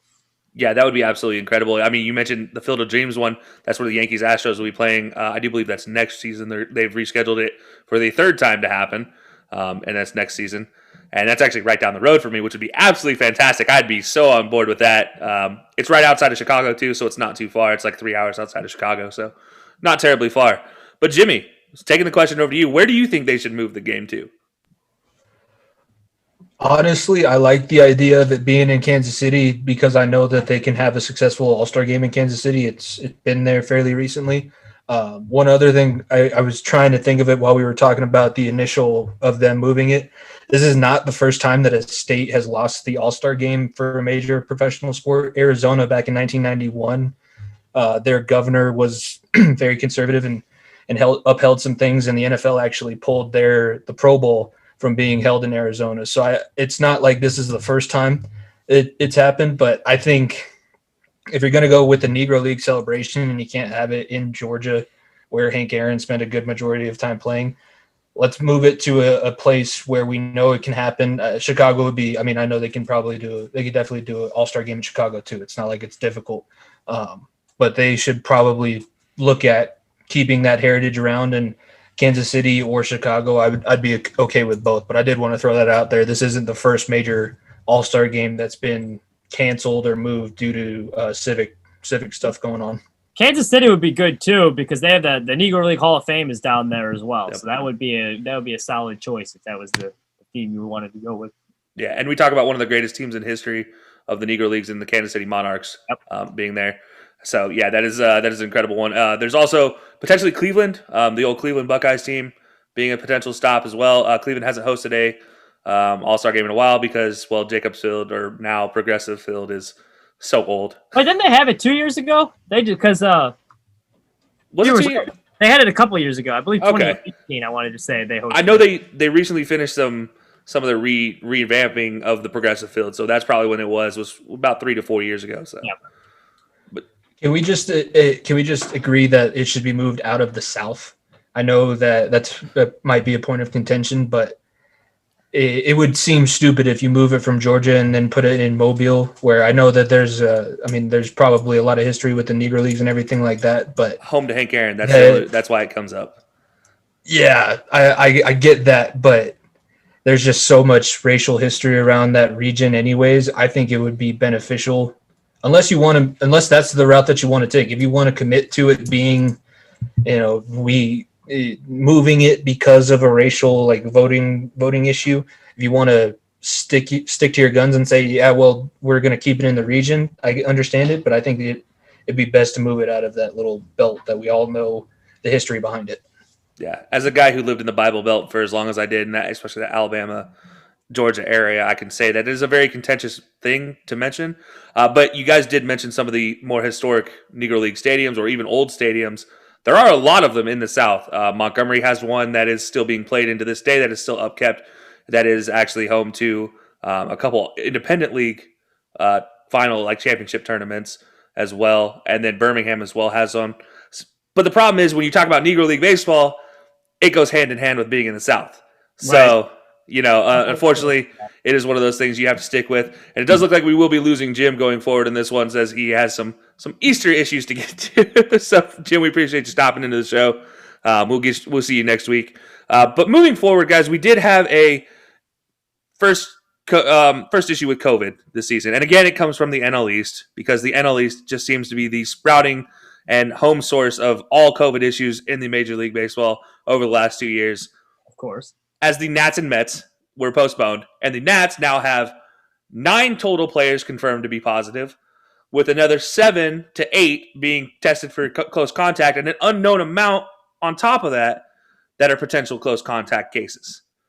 So this team, who is currently sitting at home, not really doing anything because they have to quarantine, is projected to either be able to play this upcoming weekend or the next Monday, or Tuesday, I should say.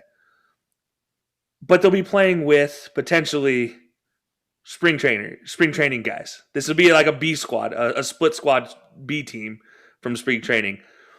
How do you guys feel about, first of all, we'll start with the NL East. The NL East's inability to keep themselves out of COVID issues.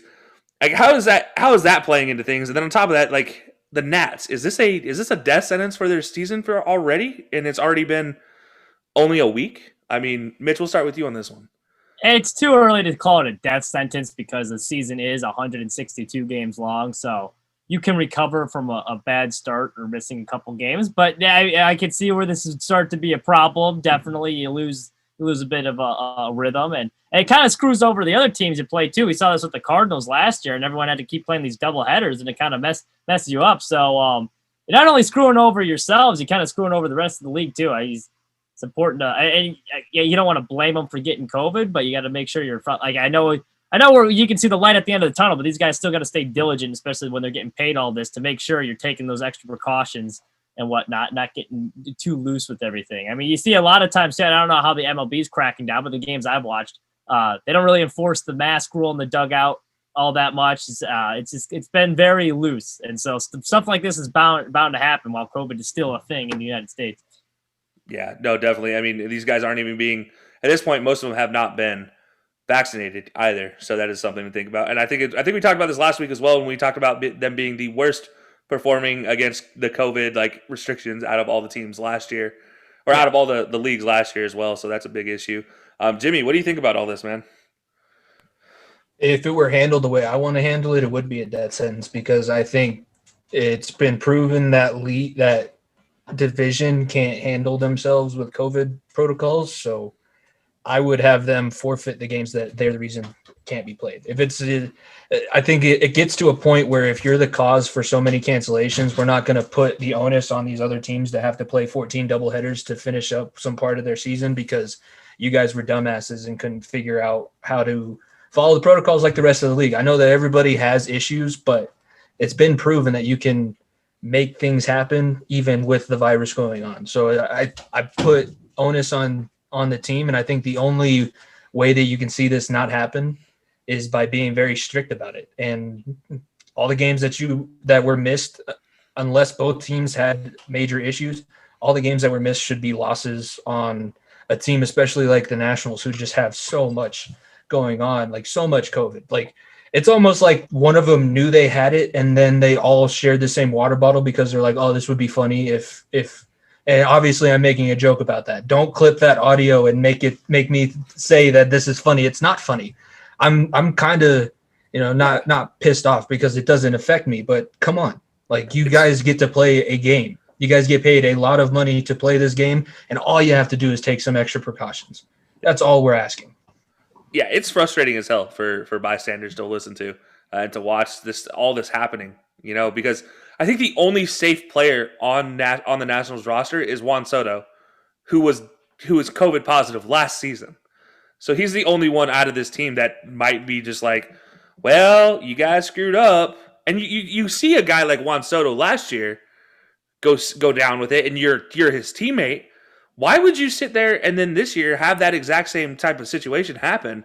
I mean, this NL East, we'll just talk about the NL East as a whole. You had the Marlins last year with their outbreaks. Like you talked about the Cardinals, Mitch. They were playing the Cardinals, and then there's the Phillies, and then there is the Mets fiasco with Yoenis Cespedes just completely leaving the hotel despite COVID restrictions limiting them to the hotel. Just said bye. They couldn't find him during COVID lockdown as they're playing a game in Atlanta, and he calls them up at right before the game starts from his plane as it lands in New York, saying, "Yeah, I'm just not going to play this rest of this year." Like, I don't know. Yeah, I don't know what it is about the Mets. They had the same thing with Matt Harvey too, where he just went missing for a while. They're like, "Where the hell's Matt Harvey?" He showed up late for his start, and I think he was like all hungover. Yeah, it's just a circus over there. Yeah, in New York. Yeah, and this whole NL East is just kind of a joke when it comes to handling COVID. And maybe as we talked about the South in the previous conversation, maybe that has a little bit to do with this whole situation, as most of the states that these teams are coming from are probably the loosest restrictions as far as COVID protocols go anyways.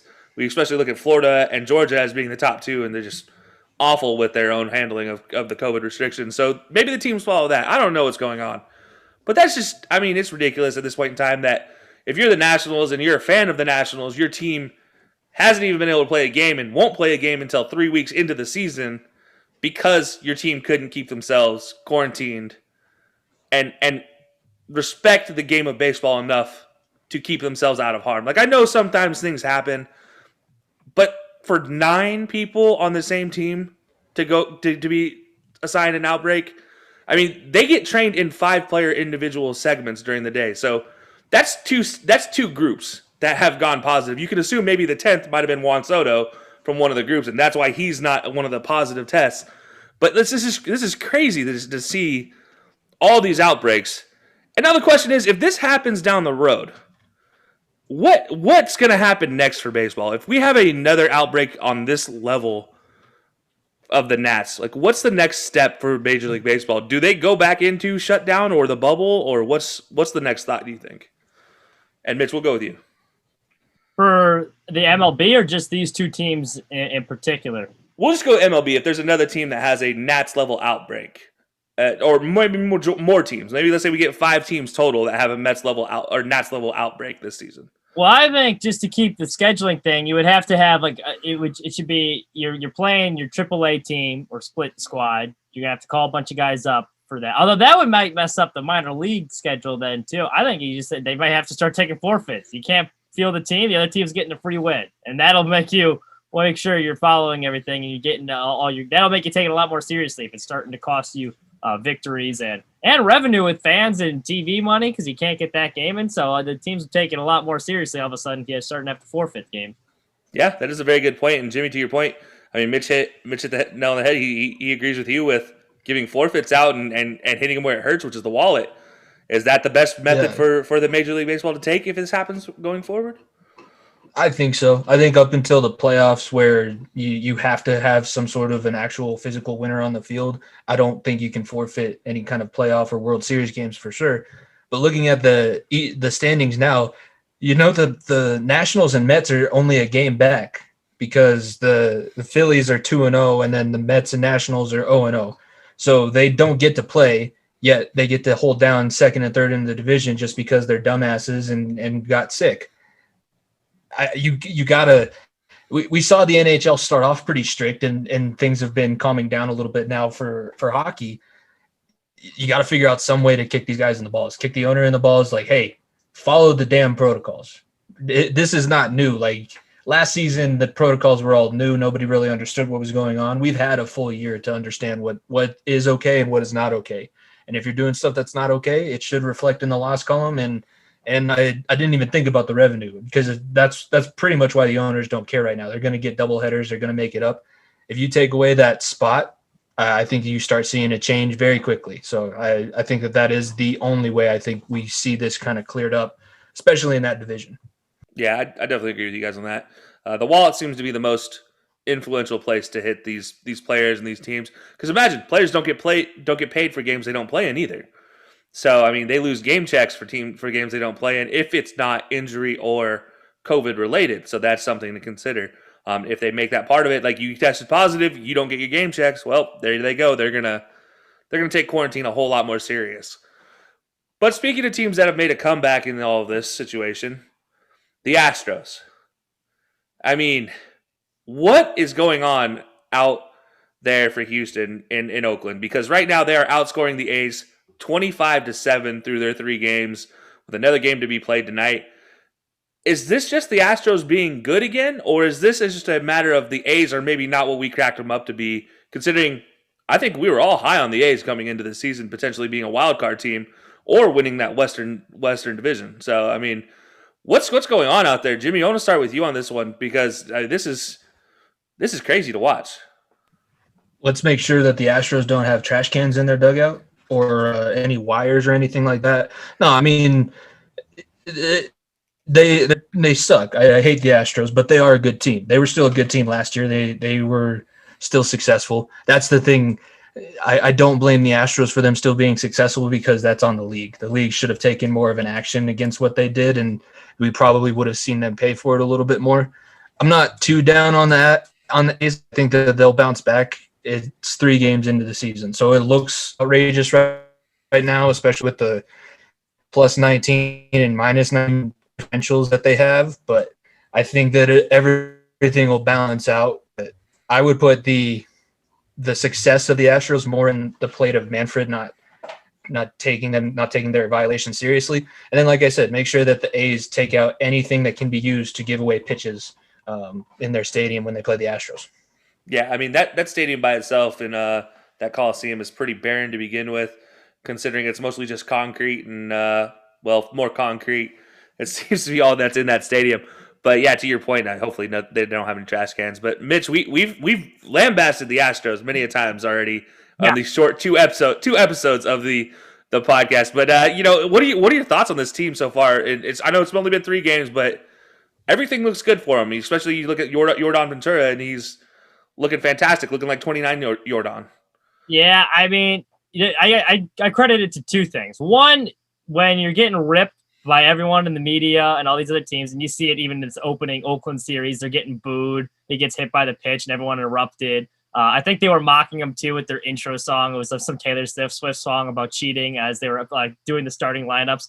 But like it kind of rallies you together. It's like everyone's out to get us, so it's kind of like a rallying cry for them that I think they're going to use as good motivation, especially now that there's fans in the stands that are going to be heckling them because people don't forget, they want to hold it against them. So I think that is an underrated factor that's going to help the Astros a lot. And big motivators like, hey, we can win this without the cheating.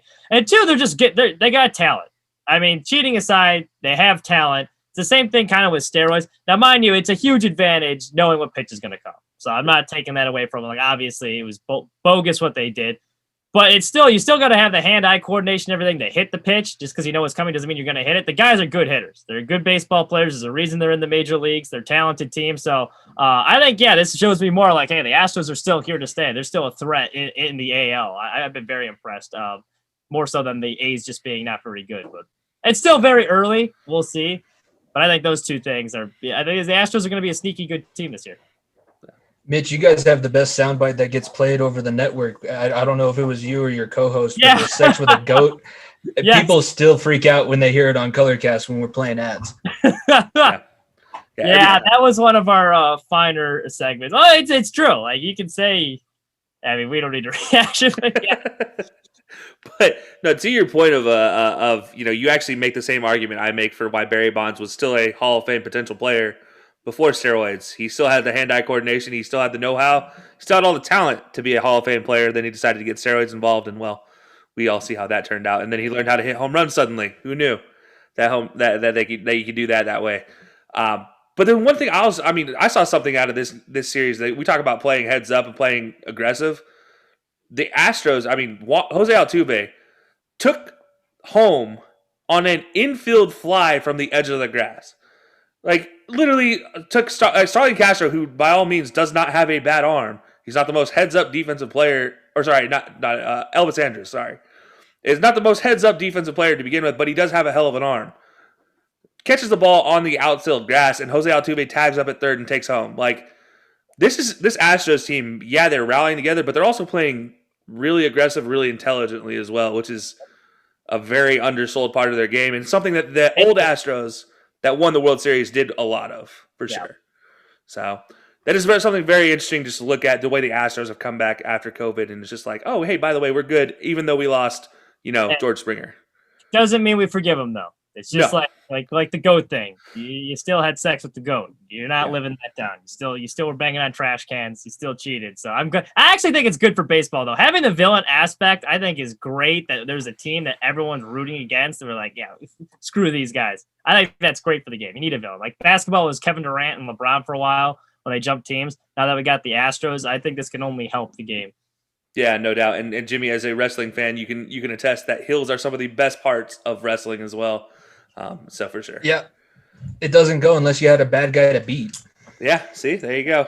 So everybody has a big bad now in the Astros to fight against, along with the Yankees and Red Sox still being out there as the big bads in the AL East. So, and for those in the NL, we still have the Dodgers and Padres to deal with. Not that you guys really care about those guys until the World Series. Yeah. But moving forward, guys, we're wrapping up the show. So I want to get you guys' final thoughts on this opening weekend, brought to you by Fubo TV. If you guys don't already know about Fubo TV, go check it out. Cut your cord, quit paying high cable bills. It helps you watch all the MLB games because they do have an MLB contract. So as long as the games aren't on ESPN, which they do have ESPN hooked up to Fubo TV as well, so you can watch it right there, or watch it through the MLB programming. So you can see all the games all year long. You won't miss a single one of the 162 games from your favorite team. So be sure to check that out, guys. Bo Jimmy, since this is your first time on the show this season, I want to start with you. I want to get your final thoughts from this opening weekend of baseball. It could be anything, unsolicited, whatever you have to say about this opening weekend. Now is the time to get it off your chest. What did you see?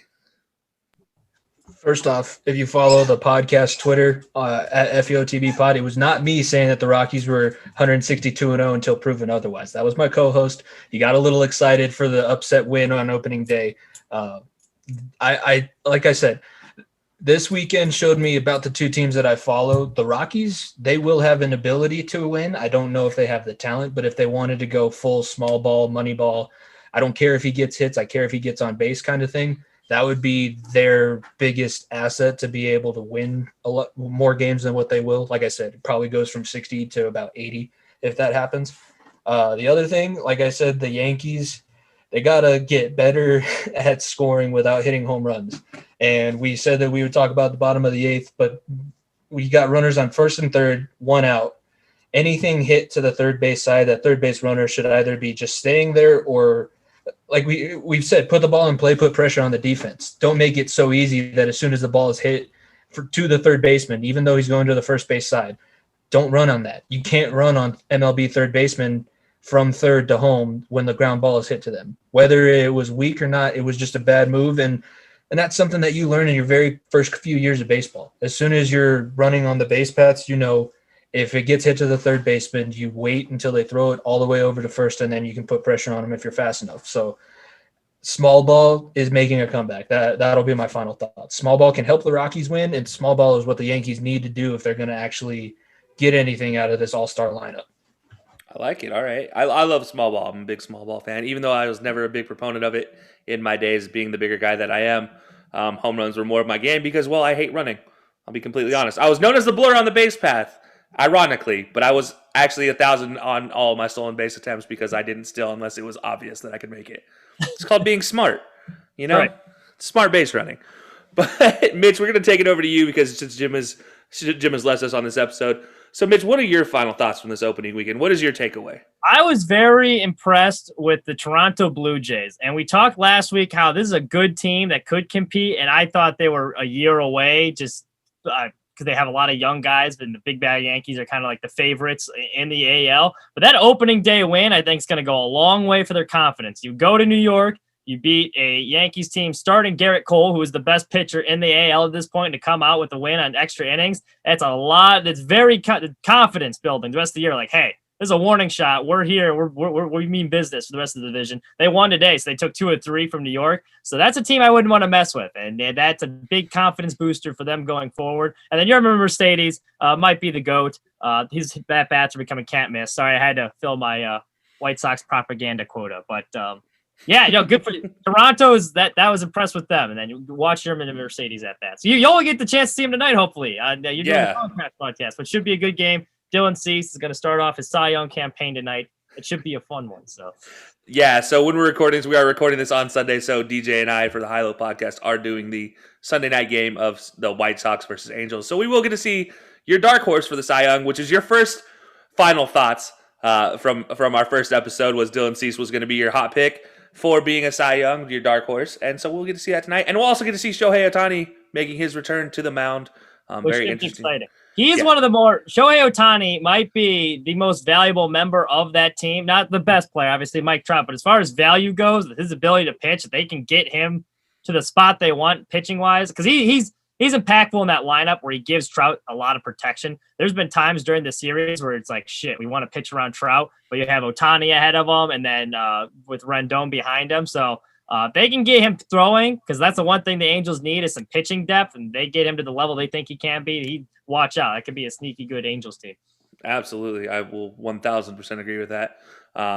Also, they have a sneaky guy coming up out of the minors, Joe Adele, who has potential to being a rookie of the year if he gets enough playing time this year to make it there. But going to my final thoughts, I'm actually going to stick with the idea of rookie of the year, and I'm going to go and take it to the NL East, back to the NL East, and talk about Jazz Chisholm for a second. He's my dark horse, and I actually have a personal relation. I've met the guy many a times. I used to sell him a lot of Jordans when he was with Missoula Osprey in single A ball when he was first drafted with the Diamondbacks organization, and we got to talking about baseball a lot when he'd come in. And I knew the kid and knew exactly what he had to say and how he felt about baseball. And seeing his debut last season, seeing what he could do on the base pass, I was like, all right, yeah, this guy could be really good. And then seeing the progression he's made already this season, he's only hitting 200. However, 2 of the most exciting stolen bases I've seen in recent memory that gave them the lead and got them their only victory on the season this year. Jazz Chisholm from the base pass is going to be an absolutely electrifying monster all season long. And he won the starting job outright at second base for a team who, to remind everybody, one of their owners is Derek Jeter, who knows a thing or two about playing middle infield. So he knows how to find prospects like that. So, Jazz Chisholm to me, I'm looking at him. I'm looking at his batting average. looking at what he can improve on. Obviously, that batting average is a big part. Get that thing up above 300. Get on base some more. But he's already has 2 stolen bases, 2 runs scored in 10 appearances or 10 at bats. Not much more you can ask for from a young rookie on the season when a lot of guys are hitting still 150, 167. It's early on in the season. So I'm looking at Jazz Chisholm, and that's my guy to watch out for this season because he has been playing absolutely fantastic. And probably to me so far, and obviously I'm taking a step out there and saying he's been my most exciting player to watch this early season, not named Mercedes for the White Sox. He has been the most exciting player that I've had to watch and been keeping an eye out. And I did name him as a dark horse for Rookie of the Year in the NL, and I'm going to stick by that wholeheartedly because he's going to be fun to watch all season long, guys. But to wrap it up, let's let everybody know how to find you guys. And Jimmy, again, since you're the new guy on the podcast this week, you get your opportunity to say it first. Let everybody know how to find you on Far End of the Bench and when you guys are working on and any projects you guys are working on. Yeah, Nico and I, Far End of the Bench, every Wednesday on the Unhinged Sports Network, 1 to 3 p.m. Eastern is our premiere time, unhingedsn.airtime.pro. And then it's available immediately afterward on demand. We have some replays throughout the rest of the week. I know one of our big ones is Friday afternoon. We get the drive time slot on Wednesdays and Fridays. So check us out live on the network there. We also subscribe to us on demand and leave a rating and a review because we've been saying it a while. If we get some good reviews, we'll read them on the podcast. Follow that page at FEOTB Pod, Instagram, Twitter. We do have a TikTok. I post clips from our YouTube clips there. Subscribe to our YouTube channel, The Far End of the Bench. And then if you turn on the Unhinged Sports Network at some random time, there's a good chance you'll be hearing me. I host the Two for Chirping Hockey Show.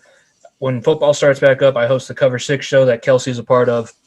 And then, like I said, I do the film room review every now and then with Carlos. And then this Wednesday, actually, I filled in on Main Event Marks. So Kelcey mentioned I'm a big wrestling fan. I get to talk not WWE, but TNA, Total Nonstop Action Wrestling. I stepped in and did that with Troy. So be sure to check out Main Event Marks Wednesday at 7 p.m. Eastern on the Unhinged Sports Network. I think that's it. Also, check out the blogs, unhingedsn.com. There, that's it. It's so hard to keep up with. You're probably one of the more influential guys. You got a finger in everything. You have everything going on the network. And it's funny you guys talk about some of your more positive reviews. DJ and I take the opposite approach. We go for negative reviews. We want somebody to burn us, and we will talk about it because you know what? There's no more entertaining thing than to put a trash talker in their place. Really, as long as you put it with a 5-star rating, your review can be anything. If it's good enough to read, that's fine. Just make sure it's a 5-star rating. We don't want 2-star ratings. If you're going to roast us, at least give us 5 stars, and then we can deal with you roasting us. Yeah, give us a chance. Give us a chance to review properly for sure. and Mitch, obviously coming back on the show week 2. I'm like I said in week 1, man. I'm glad to have you part of this show. I knew we talked about baseball a lot leading up to this. So we had an opportunity, and you and I actually had a long discussion about college football playoffs. So that was, that was our first introduction to each other, and then that was actually a lot of fun. And then we brought you on the show, and this has been a fantastic time so far. It boosted the ratings too. I don't know what you did. You moved the needle though. It was one of our highest rated episodes this year. Hey, it's what I do best. I am the needle mover. I am Kelcey's Island on Cover 6. So I have a little bit of a. I can't even lie to you guys. I have no idea what I do. People just love to hate me. That's all it is, and that's how they tune in. But Mitch, obviously, tell everybody how to find you and what type of projects you guys are working on over at Dorm Room. Yeah, well, same thing. Follow us on Twitter at Dorm Room Dispute. You'll get most of our episodes that we post on there. You can also find us on Spotify, and then we have a YouTube channel as well. Once again, at Dorm Room Dispute. Once football starts, we'll get the free money betting picks going again. But yeah, other than that, our new time slot on Unhinged got moved to Thursdays at 5:00 instead of Wednesdays now. But you can still, our episode will usually be posted on Wednesday, and then you can hear us live Thursday afternoon at 5 on Unhinged Sports. And then as far as projects go, I've just been mostly working on a lot of White Sox blogs. So if you follow me on Twitter, you probably catch the Yerman Mercedes one. Just did one on the bullpen with Michael Kopech and Garrett Crochet. So if you like baseball, specifically the White Sox, there's definitely some interesting articles posted there if you want to read. And what's that Twitter page that you post those ones on? At Mitch Kaminsky 99. There you go. Yeah, that's how you follow him on there. He has some fantastic articles for the White Sox. Does a great job writing for them as well. And honestly, it's funny you guys talk about the you guys' free picks. You guys won me some money last year, so yeah, appreciate that. Hey, there you go. You had one free money pick this week. It was UCLA plus 14 on the podcast. So if you listen in there's a couple sneaky ones. So yeah, there you go. And if you guys need help with betting, that's your go-to right there, for sure, as well as Far End House. So I know you guys do a couple things over there on Far End as well for some bets. DJ and I kind of steer away from the betting because our luck on betting is like, it's stupid. The stupid picks we make win. The good picks we make lose. It just doesn't make any sense. Yeah, it is. Yeah. It is all luck. There's a reason it's not a free TA. It's a reason it's called gambling, not a free ATM. We have a joke on our show with Nico has a bad weekend of betting. He's just posting the video from Family Guy. Like, I'd like to place a sports bet. It's like, you want to pick a team? No, just take it. That's Yeah. it. That's exactly how I felt all March Madness for men's and women's tournament, as I had both UConn and South Carolina selected as my potential champions in the betting pool. Obviously, neither one of those are an option. And I had Houston as my dark horse betting-wise. And because Gonzaga's odds were they were the only positive team. Like, they're the only one you lose money on for your bet, so I'm not betting that. So I had Houston as my dark horse, and that obviously, again, I was fooled by Houston, so go figure. But yeah, forget betting. I'm just going to take a year off of betting and see what happens, and we'll come back to that. But as for me, I'm working over at not Far Into the Bench. Jimmy, I'm joining your show, guys. I'm your third co-host now, so you're welcome. Nico might not enjoy that as much. More the merrier. Yeah, absolutely. Yeah, so no, I'm over at High Low Sports with DJ every Thursday at 2 p.m. Eastern Time. So we actually go at 2 p.m. Eastern Time. This show airs at 3 p.m. Eastern Time, and Mitch's Dorm Room Dispute airs at 5 p.m. Eastern Time. So we run in a row on Thursdays. So we hold up you for a whole whopping close to 4 hours. So be sure to tune in for all that. That's a lot of fun. This week we have a really special episode coming. Normally we're doing our draft extravaganza, which will still be released to all of our platforms, where we go over each different conference in the NFL and talk about, who they need, where they need. This week is going to be the North, so NFC North, AFC North. But that's going to be on our platform. We're doing a special interview with the creator of Belly Up Sports podcast network, Mike Brown, who has actually agreed to reach out and talk to us because, as we are on the Unhinged Sports Network, we are still growing. We've only been out for about 7 months at this point in time. As Jimmy mentioned, we're working on a lot of blogs on Unhinged SN.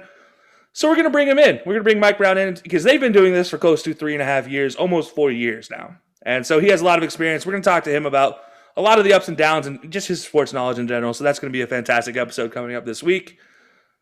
But really, that's all we got working on. So go check us out on Twitter at @high_low_sports. And for everything else, we have all your needs at the Unhinged Sports Network. So follow us at Network Unhinged on Twitter. And you can also follow Jim at J-Show on Twitter. He does the J-Show as well. Be sure to follow that Twitter page and check out the Unhinged Sports Network 24/7 live podcast all year round, every day, 365 days of the year. And you do that, go to unhingedsn.airtime.pro, and you can tune in live to what we have going on. So until next time, guys, we'll see you later.